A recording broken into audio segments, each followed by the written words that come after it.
While most of the National Guard aviation unit from Santa Fe is in Afghanistan, troops still at home are making a name for themselves in risky rescues and fearless firefighting.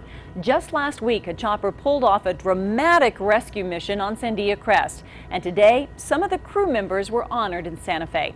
Bob Martin has the story. Whether hoisting an injured rock climber off Sandia Crest while hovering just feet away from trees and rocky cliffs, or dodging through flames and smoke at a wildfire, troops from the New Mexico Army National Guard Aviation Unit have been busy. In Santa Fe, the state commander recognized many of the ground and flight crews with special awards. What I want to do is thank him on behalf of the governor and the President of the United States for their courageous and selfless service. Last week's Sandia Crest rescue of a climber who fell about 60 feet involved teaming up with Albuquerque Mountain Rescue and maneuvering the big helicopter to within feet of trees and stone cliffs. It was the job of Crew Chief Sergeant Manuel Lucero to run the hoist and be extra eyes for the pilots, talk them clear of obstacles they cannot see. As far as the movement of the helicopter, our terminology is explicit and clear. Pilot Major Daniel Purcell depends on that teamwork. We can't do it without them in the back. We depend on them 100% of the time. Medic Greg Holmes rode the hoist and prepped the injured climber. To maintain their spinal system intact.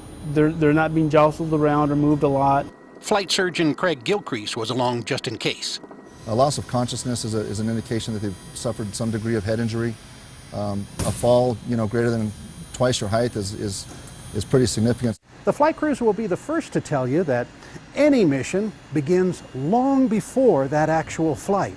We don't fly anything without our mechanics working these things and making them flyable. And then it moves up to the refuelers, the operations part of it. The task is about to get easier when this massive new Guard aviation complex at the Santa Fe airport is completed in a few months. It will improve support for the kinds of missions that, while often dramatic, crews feel are just part of the job. It's nerve-wracking because you don't know everything that could possibly happen in those moments. We do it so we can save lives, and if we have the opportunity to do it, we'll do it every time. Bob Martin, KRQE News 13, Santa Fe. All of New Mexico's own Blackhawks and their crews are on extended duty in Afghanistan. The New Mexico unit had to borrow the 2 aircraft that it keeps on hand these days for rescues and firefighting.